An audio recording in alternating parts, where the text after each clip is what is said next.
এদিকে নরওয়ের কাছে হেরে ধরাশায়ী হয়ে বিশ্বকাপ থেকে ছিটকে যাওয়ায় ভেঙে পড়েছেন ব্রাজিল সমর্থকরা।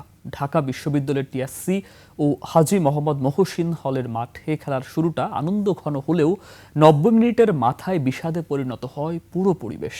হাকিম মাহির রিপোর্ট।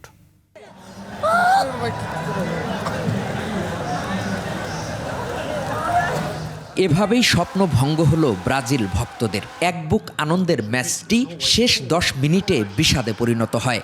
গুড়ি গুড়ি বৃষ্টির সঙ্গে ম্লান হয় নেইমারদের ২০২৬ ফুটবল বিশ্বকাপ। ম্যাচের শুরু থেকেই ছিল টানটান উত্তেজনা। শেষ পর্যন্ত ২-১ গোলের ব্যবধানে নরওয়ের কাছে হারে ৫ বারের বিশ্ব চ্যাম্পিয়ন ব্রাজিল। জিতুক, যে দল করে সেই দলই করবো। গোল অনেকগুলো মিস হয়েছে, কপাল খারাপ, কিছু করার নাই। নেইমার যদি আপনার ফাফার নামতো তাহলে নেইমার অবশ্য ভালো কিছু করতো, ব্রাজিলে এগিয়ে যেত। এদিকে ব্রাজিল হারলেও ঢাকা বিশ্ববিদ্যালয়ের টিএসসি ও হাজী মোহাম্মদ মহসিন হলের মাঠে আনন্দের বন্যা বয় আর্জেন্টিনার ভক্তদের মাঝে। এ সময় তারা স্লোগান দিতে থাকেন।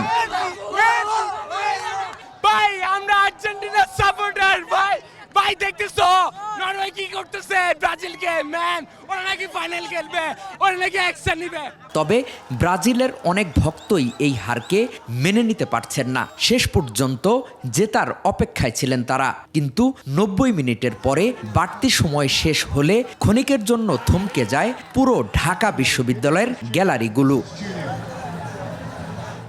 ২০৩০ বিশ্বকাপে প্রিয় দল পূর্ণ শক্তি নিয়ে মাঠে ফিরবে বলে প্রত্যাশা ব্রাজিল ভক্তদের। হাকিম মাহি, ২১ টেলিভিশন, ঢাকা।